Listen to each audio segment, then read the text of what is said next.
in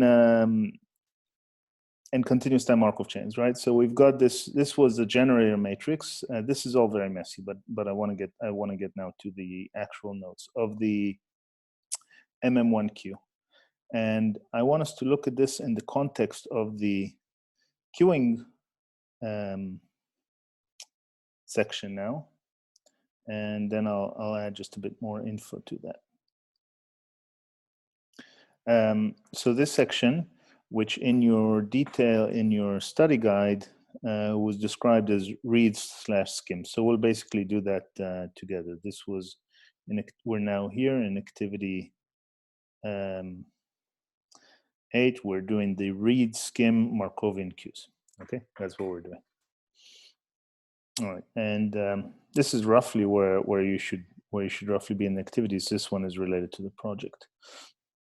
And then in the Friday and onwards, we'll speak about this. And then we'll have actually about a week or week and a half for measure theory, even though it's not really accessible. Okay, so you'll get that. And in parallel, you'll work on the self-study guide. Okay, so we're here in this thing called Markovian queues. And basically what we dealt with so far, and that was the overview of all the last lecture, was this thing called the MM1Q, the MM1Q. So you go from state n to state n plus 1 with rate lambda, and you go from state n to n minus 1 with rate mu. And of course, you only go down if n is greater than 1. So in general, it's a birth-death continuous time Markov chain. And if it has a stationary distribution, it won't always have a stationary distribution. So no stationary distribution. So if lambda is less than mu, then it has a stationary distribution. Okay, it has a single class, this continuous time Markov chain, and then all the states in that class are recurrent, are positive recurrent, and that happens if lambda is less than mu. If it has a stationary distribution, then from this equation 430, which was seen earlier in the notes, if I click on it, will it go there? No, but 430 is kind of a critical equation for birth-death continuous time Markov chains, which you can derive in general, and it's pretty much done here, but it's done in the context of detailed balance, although you can do it just from the stationary distribution equations. Then this is what we spoke about last week. So the stationary probability on state n is a product of the lambdas divided by the product of the mu's multiplied by the stationary probability of state 0. Okay, that's kind of what's beautiful about continuous time Markov chains that are birth-death. I mean, they got this kind of very nice structure for the stationary distribution. And then the game becomes, let's choose lambdas and mu's. Here's an example which I really suggest you do, the two-state Markov chain, which is a birth-death Markov chain with a very basic lambda and mu. Okay, so you could see that the stationary distribution can also pop up as a consequence of this general formula. All right, so this general formula, we're now celebrating it with queues and getting some results. And when you stick in the lambda and mu to be constant, then you get this geometric distribution. So this is where we stopped. That was a geometric distribution. Okay, so the geometric distribution of the MM1Q in stationarity.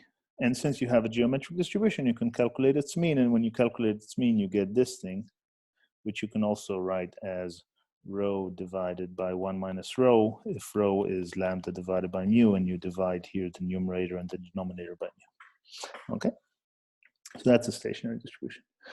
Now the text alludes to something that I'll speak about very briefly. It's not really part of what we're discussing, so I won't speak about it a whole lot. And that's called the Little's formula. Little's formula. So, and it appeared earlier in this text. I believe it appeared in chapter 3, which dealt with renewal processes, and that's a chapter we skipped. So Little's formula is L equals lambda W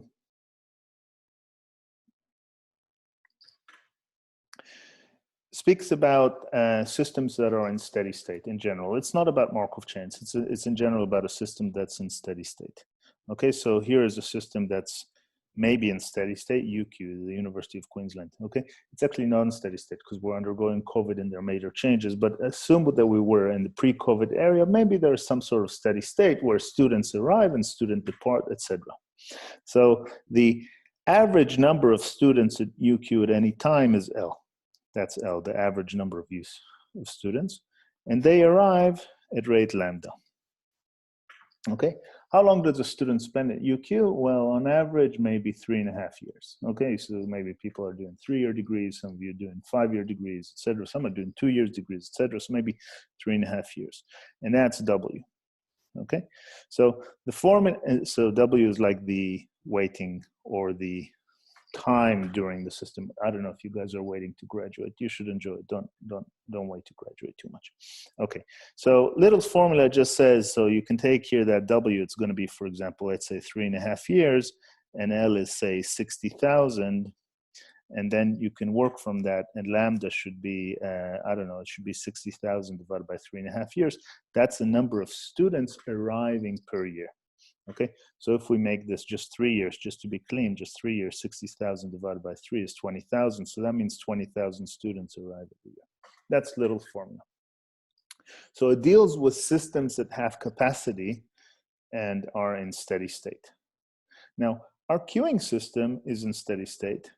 Our queuing system is in steady state. So then we can convert, we can use Little's formula to do some things with it. Okay. And let's do one specific thing. Let's speak about the time spent in the system, and that's called the sojourn time. Okay, so you go here, and let's speak about the mean sojourn time. Okay. So what's the sojourn time? It's how long a customer spent in the queue. Okay, that's in the system, etc. That's the mean sojourn time.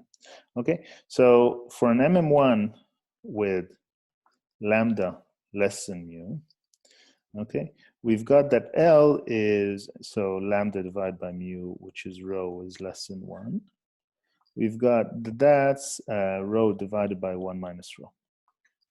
Okay, that's the mean number of items in the system. And then we have L equals lambda W. Okay, W is going to be, in this case, the mean sojourn time. The mean sojourn time.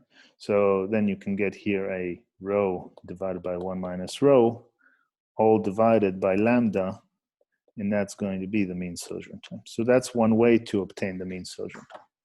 Okay. And that's the types of things you can do in queue. So you can, Little formulas basically converts how long you wait or how long is spent to on average to queues on average. But if you're speaking about sojourn times, and a related quantity is waiting time. Waiting time is different than sojourn time. Sojourn time is everybody spends some time in the queue because they're serviced. Waiting time, you have a probability of not waiting at all. Okay, so they're related. So sojourn time, waiting time are related. Because waiting time, somebody can come to the queue and not have to wait at all. So I just want to point out to this derivation here in SWJ10, which you might find a bit interesting. And this is a way, I'll explain it. This is a way to look at the actual distribution of the waiting time in the MM1 queue. So, you know, having the mean is often easier than having the distribution, but we can actually have the distribution of the waiting time. So this is, we're in SWJ10 here, in a section that I want to speak about anyway, which deals with discrete event simulation. Okay, I'll speak about this briefly anyway. All right, so the way to think about it is like this. You now think of a variable W, which is the waiting time, and that's the time that a customer waits in the system if they have to wait. Okay, so first of all, there's a probability of a customer, and that's a customer arriving to a system in steady state. So these are all steady state type analysis. So first of all, there's a probability that the customer will not have to wait at all. And that probability is pi 0, okay, pi 0, which is 1 minus rho. That's the probability of no wait, okay, prob of no wait. Okay, and if you look at the CDF of this mean waiting time, this is this probability. So here rho is 0.8, 1 minus rho is 0.2, and that's the CDF, okay, that's this jump. So the waiting time is a random variable that's both discrete and continuous. Okay, so it's neither discrete nor continuous. It's just a random variable, and the CDF has a jump here. Okay, so there's a probability mass of weight being 0 at 0.2. Okay, and then it actually follows this exponential distribution type thing. So again, exponential distribution kind of pops out, and this derivation shows us how. So I'll explain this very quickly. Okay, so now we're asking what's the probability that waiting time is greater than x? So let's use the law of total probability and just condition that on the x being the number of items in the queue in steady state. Okay, so we've partitioned this event into all the events, the 0 in the queue, 1 in the queue, 2 in the queue, 3 in the queue, etc. And we're speaking here for x being strictly positive. So you have 1 in queue, 2 in the queue, 3 in the queue, etc., not 0 in the queue. Okay. And now we need to look at this. This is kind of the key. This is a key. This is also this type of calculation. If any of you ever want to continue into the field of applied probability, this is kind of the fun stuff in applied probability, doing these types of calculations and relating them to dynamic models. So we're asked, what is the, given that there are k people in the queue, what's the probability that will wait more than x? Okay. Now here actually comes another parameter into the queuing analysis story, which I just took as for granted before, and that is the policy. The policy. Okay, the policy means, you know, when you're here in the coffee stand, this is your coffee maker, and these are the people in the coffee stand. Who does the coffee maker serve first? Does she serve the first one, the last one, maybe random order, maybe she serves them in parallel, etc. So here we're going to assume the specific policy, which is first come, first serve. First one, second one, third one, etc., or FIFO either, first in, first out. Okay. So if you assume that, and you say, I'm the waiting person, I've arrived to a system with k items in the queue, then how long will I have to wait? Well, I'll have to wait. So I'm this person. Let's put I'm this person that arrived now here. So I will have to wait until all of these guys are being served. Now this is where the M of MM1 really plays a key role. So the memoryless exponential distribution. So you might have said, I've arrived at some random time, but this guy was like already half served, you know, something like that, right? But that's not, doesn't matter because the service times of these guys are memoryless. So when I come, as long as there are 4 items, if this k equals 4, these 4 here, as long as there are 4 items in the system, then I just need to wait for these 4 to complete. So what's the distribution of the sum of 4 exponential random variables that are independent? Because I assume that the service time of each of these guys is independent. What's the distribution of the sum of 4 independent random variables? Or k independent random variables? Gamma and lambda, right? Or gamma, as Madhusa said, gamma and lambda, or gamma k lambda. And so this density here, okay, this density here is this gamma distribution, and we had another name for this, remember? It was called the Erlang distribution. It's an Erlang K distribution. And here, this is this guy, that's a steady state. So that was a key probabilistic step, or let's say modeling step, or applied probability step in going from this probability into this density. And now we're talking about what's the tail of the gamma, so we can look at the tail of the gamma, that's the probability of this gamma being greater than x. Okay. At this point, all that's left to do is some mathematics, and assuming that we can interchange the order of the infinite series and the integral, and we can in this case, and this hopefully we'll get to speak about very briefly in the measure theory section, optional section that we speak about. But so if this was a finite sum, no problem. An integral, even an improper integral, this is an improper integral, right? So even an improper integral can be interchanged with a sum, but in general, you need to kind of be a bit more cautious when you do such interchanges. So assuming you can do that, you could stick this sum inside, and then you have here the Taylor series of an exponential, and do a few more things, and lo and behold, what you get is this exponential distribution-like tail. Okay, I say an exponential distribution-like tail because it deals with an exponential distribution where here you don't have a 1 as you would have an exponential distribution with rate mu minus lambda, but you have a rho, okay? Because it has to kind of readjust to the fact there's a jump. And that's the story. That's how you get the waiting time distributions of MM1Q. Any questions? Now that's kind of useful because now you're designing this coffee stand, and you say, what is the chance that somebody will wait, more than 20 minutes? Okay, because that will be an unsatisfied customer, and you actually have, you say more than 20, or let's say more than 10 minutes. So you go here to 10 minutes, and you say that is, the probability of this here is minus that, okay? So that's a CDF here, and this is the CCDF. So that is a probability of waiting more than 10 minutes. Okay, I hope that's clear.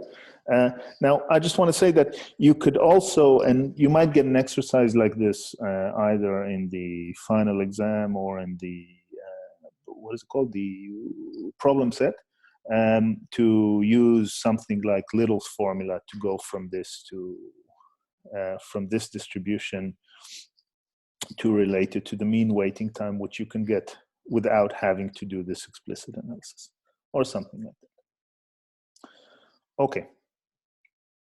Back to now crucial here was all this exponential assumption. The exponential service time assumption was quite crucial. I mean, otherwise the analysis is much harder. So queuing systems where things are not exponential, that are not of the birth-death type, are harder to analyze, but a lot of results exist.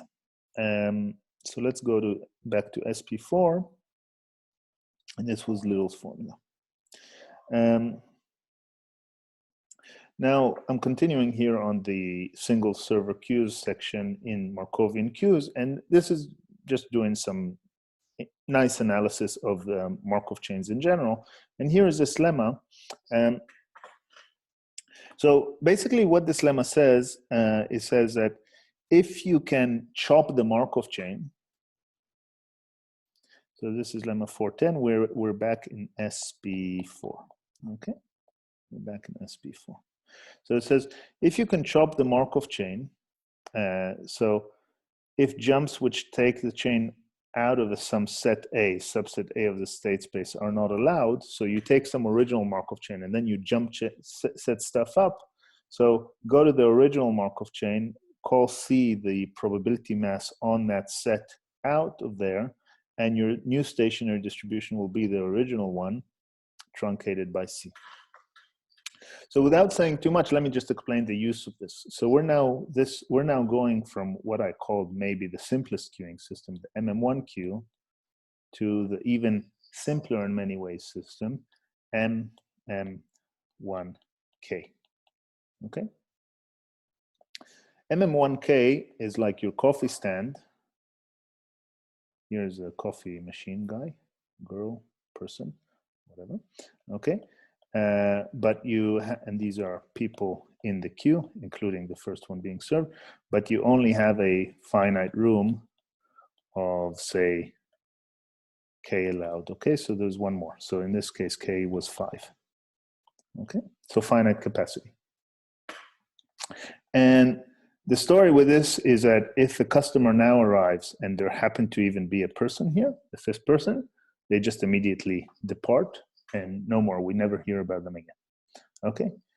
This is maybe the finite capacity queues that you've seen in shopping centers now in the coronavirus days, where you can only have finite waiting rooms, right? And it's actually very well defined, 1.5 meters between each person. Or we can even tie this to Corona. That's good. And if you arrive, so you're walking around the shopping center and you're kind of, you're walking next to stores, and with each one, you're kind of flipping a bit of a probability. Are you going to go into that store, yes or no? And that, in effect, affects your lambda, your arrival rate. If the queue is full, then you just leave and you forget about it forever, which is maybe a bit of an unrealistic assumption, because maybe you'll do an orbit and come back because you wanted that store, but maybe not. Maybe it depends on how you shop. I don't know how you shop. I don't like shopping. Okay, so that's the MM1K queue. So MM1K queue is like a MM1 queue, except there's some differences. This is a finite state continuous time Markov chain on states 0, 1, 2, 3, up to K. These are the states. It's a birth-death process where the birth rates here are going to be lambda, lambda, lambda, lambda, mu, mu, etc. You get the point. Mu, mu, mu. Okay? So it's always positive recurrent, it's always recurrent. The explosion cannot happen. It's not like the MM1 queue that can go forever. Of course, if lambda is like 50 and mu is like 3, then it will almost always be full, right? Because there's always people passing by. This is like a store with high demand. Okay? Right? There were stores like that when I did shopping for Mother's Day. Maybe some of you too. Okay? So the queue is always going to be full. All right?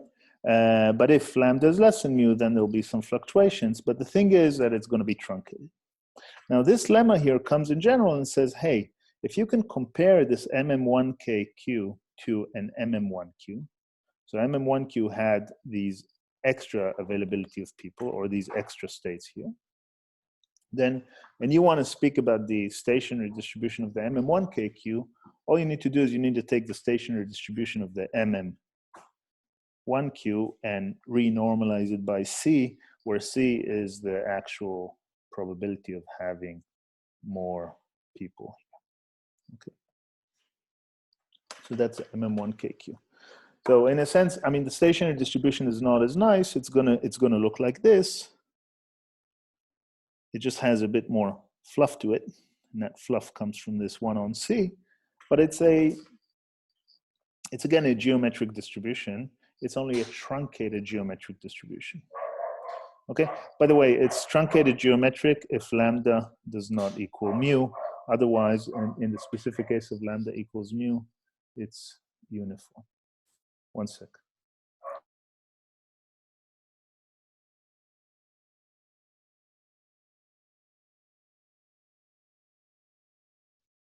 Okay, I shouted to my daughter to get the dogs away. Sorry about that. Question? What happens if there's more than one queue? Okay, more than one queue is a great question. Then you get into queuing networks, and we won't analyze that. But that's a huge field. So you've got a next section here, queuing networks, that we're completely skipping. It speaks about more than one queue. It's a fascinating field. I mean, it's quite well studied these days, but there's still stuff to do. So if this interests anybody, once we're in civilian clothes out of this course, then let me know. Queuing networks is that, but good question. And yeah, a lot of work has been done and is still done on that, right? Because a lot of things can be described by networks of queues, items moving between places, people in hospital going from one ward to another, etc., etc. But at the moment, we're just in single queues, and that's all we'll do in birth-death queues. And if you've got multiple queues, they could also be parallel, like you might have, like 2 different queues for one checkout or something. For sure, yeah. I mean, the field of queuing theory has kind of tried to exhaust analysis of all of that, and what can be done. Many things can be done analytically, but many more things cannot. But yeah, many things on that. Indeed, for sure. Okay. So back to the MM1KQ, this is just this normalizing constant, which is the inverse of C. Okay, so it's a truncated geometric. It's a truncated geometric. And that's it. Now, just to put this in context, I hope you guys won't see this as a waste of time. I am going to show you for a second some old research paper of mine that deals with queuing theory. And I just want to, the reason I'm showing that is that I just want you to see a few familiar objects there. Sorry. So you get a feeling that well, not a feeling, it's true that you can understand what's going on in at least some of these things. So this paper deals with blah, blah, blah, blah, blah, some specific thing, queuing output process, which is the process out of the queue, you know, after you're being served, the process going out. There's even a bit more of that in the chapter. And there are some equations and some things, but here I just want to get to the very basic thing, which is the MM1KQ, and that's extremely basic, very basic to have it in paper. I mean, it's in terms of kind of MM1KQ. So we just spoke about that. Okay. So when we get to the MM1KQ, we have this matrix here. What's this matrix? What would we call it? It's the generator matrix. Okay, it's a generator matrix of the MM1KQ. Okay, and the stationary distribution pi is going to be exactly this. This is a vector of geometric, truncated geometric with that same normalizing constant. Here you had a rho, but here in SP4 you had a lambda over mu, but it's the same. This formula is actually this formula. Okay, so that's just preliminaries on the MM1KQ. But then a lot of what this paper does, it adds to a field that speaks about counting when departures occur. So let's think just for a second about departures of the queue. Okay, so I mean, you know, so I'm going to draw the state 0, 1, 2, 3, 4, K. Maybe K minus 1. Okay, maybe we don't need this one. So every time we have a transition up, and that happens at rate lambda, we don't have a departure, but every time we have a transition down, we have a departure. Okay? So if the queue was always full, if it was never empty, well, if it was always non-empty, you know, if it was never on this state, it was never on pi 0. Okay, so that's this queue where lambda is significantly greater than mu. Okay, if the arrival rate is much greater than the service rate, then the departure process, excuse me one second.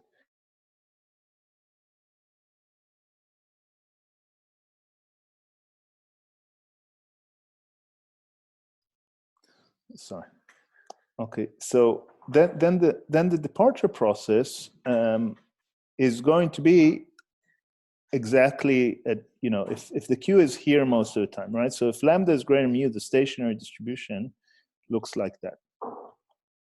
Almost all of the masses are around this. Almost all of the mass is this. The mass here is like, you know, 10 to the minus 12. So it's hardly empty.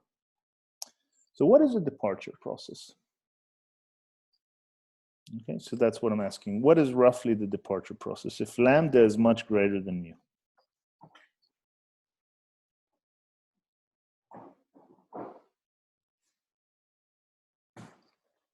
So there's almost, it's a store where it's almost always full with people. And from time to time, you get a transition like that. But since lambda is much greater than mu, you move immediately back here. Yeah, so if lambda is 100 and mu is 1, what is roughly the departure process? So Isabel Peters says a Poisson process. Beautiful. And that's what it is. It's almost exactly a Poisson process. Of course, what is this thing that stops it from being a Poisson process?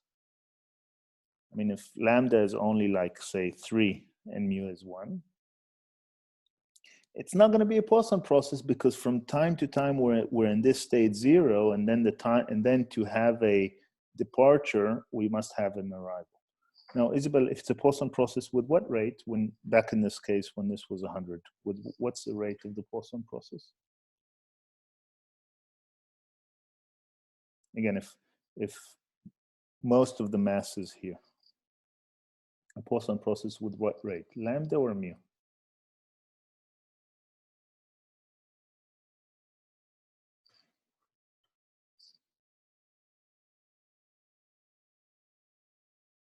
Okay, it's okay. So it's a Poisson process with rate mu because you have departures at rate mu. Okay. But if that is not the case, then this Poisson process is interrupted.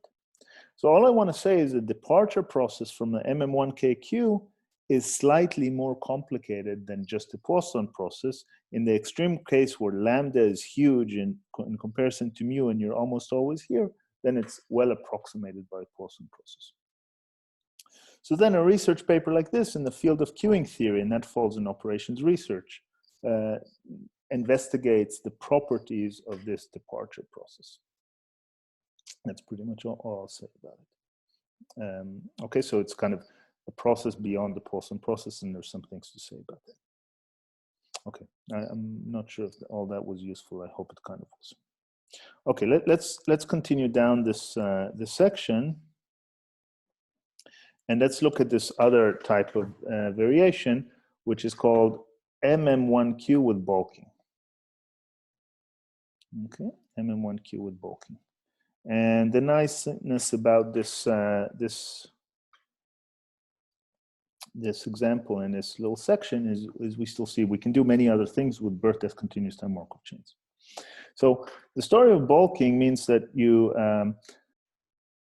arrive according to Poisson process, but maybe actually you're looking at the queue and then you're saying, I don't want to wait, okay? Which is the way we shop. So think of that weekend, 2 weekends ago, if you walked shopping and you went next to stores that had a lot of big queues, you said, well, with a high probability, I might not enter.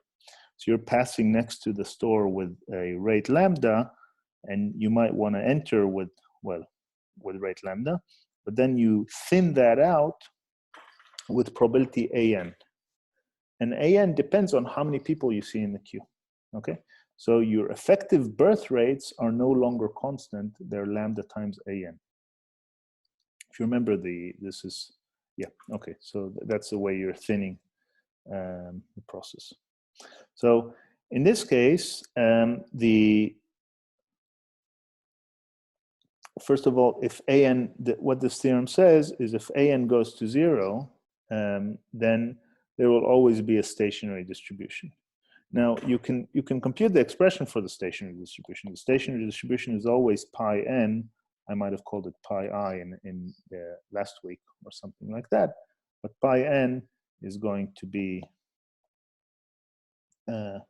lambda n minus 1 times lambda n minus 2 times lambda 0 divided by mu n times mu n minus 1 times mu 1. Okay, and here you're just putting this specific form here of these lambdas. Okay, and the mu's stay constant each at mu. Each of them is mu. Okay, so that's mu to the, all of this is mu to the power n. Okay. So this thing will always have a stationary distribution if the probabilities of the bulking of the non-bulk, let's call AN, or the non-bulking probabilities vanish. Okay, and that's an example of another birth-death continuous time Markov chain, and that's proved here. Okay, here's a concrete example. You could get these probabilities, and you can actually speak about the stationary distribution in this case. Okay, let's continue moving on with queues. The next thing you can speak about is multiple servers. Okay, so Ashley asked me about multiple queues, but there can be a situation, and a slightly easier situation to model often is a single queue. You've got your people waiting in the single queue, your customers. By the way, the customers can be internet packets. Okay, so as we're speaking, there's IP protocol, internet protocol packets flying between you and me, etc., and they're all being queued on servers, etc. So now let's take multiple servers. Let me draw them as triangles before I'll do that. So you've got these 3 servers, okay? So that's called the MMS queue. So it's still M, you've got Poisson arrivals at rate lambda, that's this. You've got exponential servers of each of one, and they're homogeneous in their form at rate mu. But you've got S of them, and S is a number. In this case, let's take S to be 3 in this illustration. Okay, so now when you speak about the birth rates, well, the birth rates are still going to go from state n to state n plus 1. You're going to go at rate lambda. But the death rates, well, let's think. So let's look at the death rates in this case. So this is like when we're in this situation, this is now we're seeing a state equals 5, okay, in this snapshot of the queue, the state equals 5. So state equals 5, this guy is being served by this one, this guy's been served by this one, this guy's being served by this server. These 3 servers are being served. So the state can either go to 6,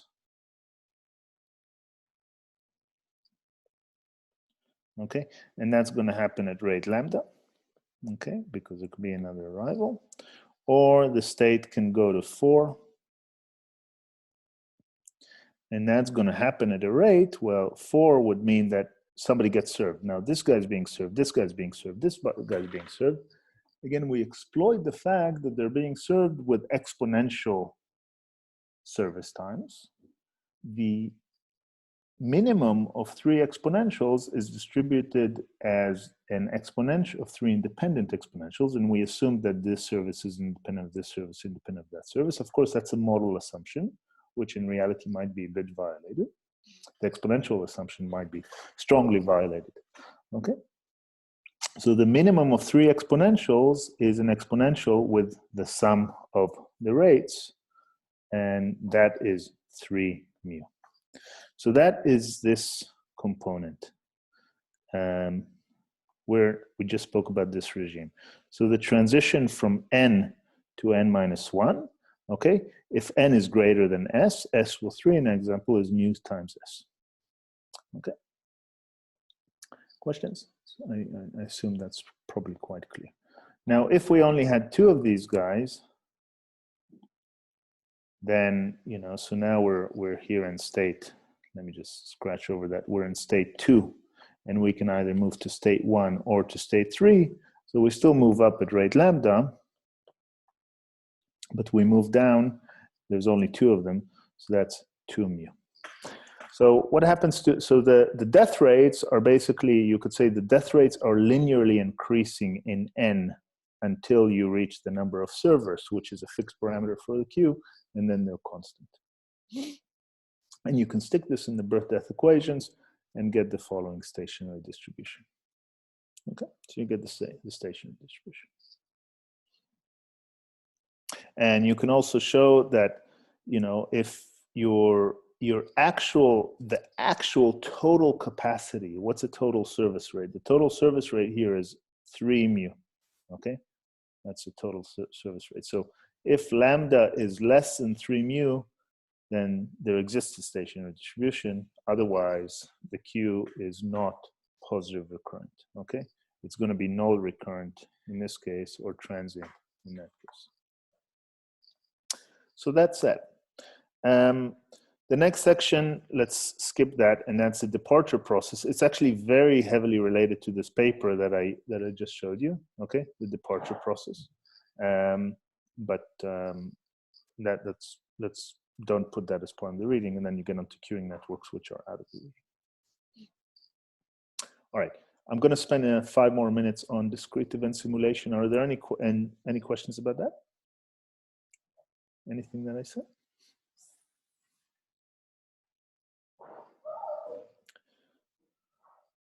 Okay. So what I want us to do now is, I mean, one of the major points that I showed you, the MM1Q, is so you see this example listing 10.7, especially for working now on the project when you're doing Doob-Gillespie simulation. And that kind of showed you Doob-Gillespie simulation of an MM1Q. You're doing simulations of different continuous time Markov chains related to epidemiology, but you know, it's the same underlying principles. But in the context of stochastic operations research, I want us to spend just a few minutes speaking about discrete event simulation. So the discrete event simulation is not directly related to Markov chains. We're actually simulating systems that are, in a sense, more general than Markov chains. And so this is SWJ10, obviously, okay? So you can read this little section about discrete event simulation. It has a very basic description of what it is, okay? There are full courses on that. I don't know if anybody's used software for discrete event simulation here before, like Arena or ProSim, you know, or AnyLogic. There are actually some jobs out in industry working in operations research looking at discrete event simulation. So the point about discrete event simulation is that time moves in a continuous manner, just like a continuous time Markov chain, right? And in a continuous time Markov chain, we kind of had points of jumps. You know, we had like a jump, you know, we had an event, we had state transitions. These were state transitions, right? That's what happens in a continuous time Markov chain. State transition, state transition, state transition, state transition. In a discrete event simulation, you do the same type of thing. It's just that the underlying mechanism between state transitions is not necessarily Markovian.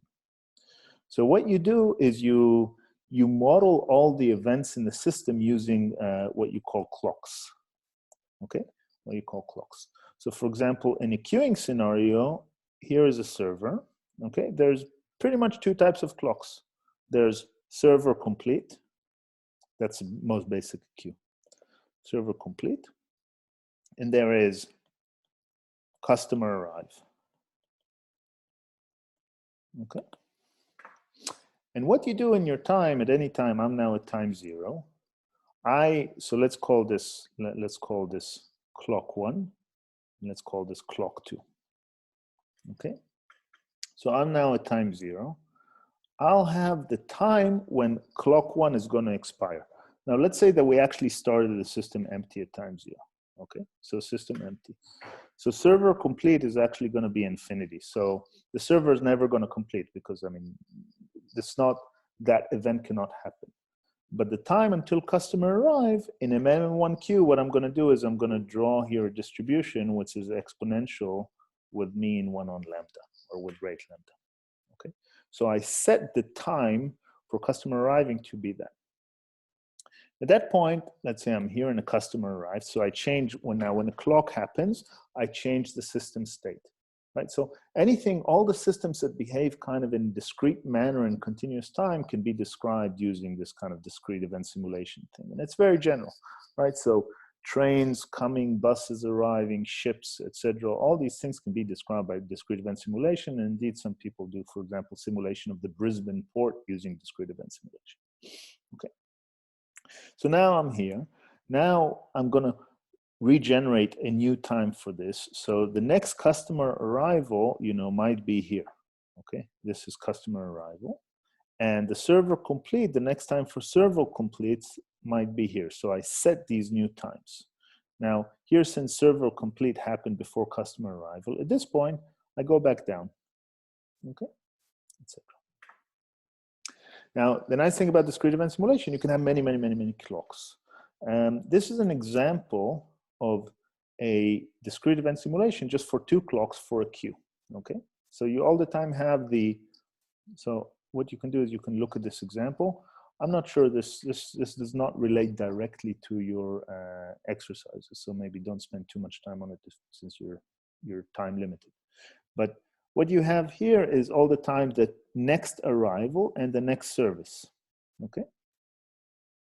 Next arrival and next service. Now, it allows you to simulate, in this case, queuing processes that are more general than an MM1 queue. And what we do in this example is we generate 3 things. We go from an MM1 to an MD1, okay? So when you put a D here, remember what D was? It means that the service times are actually deterministic. It exactly takes you 3.2 minutes to make a coffee, 3.2 minutes to make a coffee, etc. Now, other parts of queuing theory actually tell us that for MD1, the mean queue length is going to be this. It's going to be like an MM1 multiplied by this factor. And this simulation, well, checks that or verifies that. The mean queue length of MM1Q you can calculate. We've done that. So that's the mean of a truncated distribution, which is again like an MM1Q plus an additional term, which is a bit nasty. Okay, so that's discrete event simulation. And that's all I wanted to say about discrete event simulation. Any questions?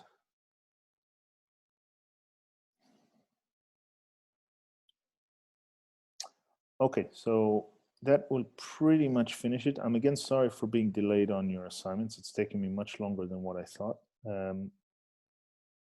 So I think it's a good thing. I think it's good that we've made the assignments so good that you have to spend so much time reading them and marking them. Yes, I am a procrastinator as well, but no, it's not fair to you. You need to see the assignments, but it's just that indeed there's just a lot there, and the assignments are extremely impressive. I mean, clearly there's some distribution of impressiveness, but they are. So well done. Keep that up for the second project. There'll be a 1 hour visit hour today and another visit hour tomorrow, as I sent in Blackboard. And Friday we'll start this. Basically have a quick guided reading over all of that. I haven't forgotten that I owe you still a recorded video lecture, and that we might expend that for the probability and measure. So we basically have 2 weeks for, well, we'll have like a week and a half for probability and measure. So those of you that came to this course and wanted to follow that and get some knowledge of this, because you'll need it for finance, or if you want to do more rigorous probability, then you'll get that. Are you going to give us a problem set for the measure theory section of the course, or are we just going to get the problems from Thomas's section? No, so it'll be more at an overview level. I mean, we'll prove some results and we'll do some analysis, but the problem set, which is this one, will be on everything that preceded that activity. Okay, so your problem set, which is a warm up for the exam, is going to be on activities 1 through 9. But what I'm saying is, if we want to practice that section of the course, even though it's not being examined, should we just get the problems from Thomas's course version from last year? That's one source. I mean, there's so many sources from this. Feel free to just. Oh, so so there are. I'm just saying, is there any other places we could get problems from? Like, are there problems in the textbook, or? Yeah. When I do that, I'll suggest another textbook also by Rosenthal, which is in my view one of the best. But there's about 30 textbooks on this, and none of them are bad. So I'll suggest one. Yeah. All right. Other thoughts, questions? Okay, so this will go online, and see probably some of you in the visit hour. Bye, guys. Yeah, thanks. Thanks. Bye-bye. The dogs need to bark when you said that. Yeah. Dogs say thanks as well.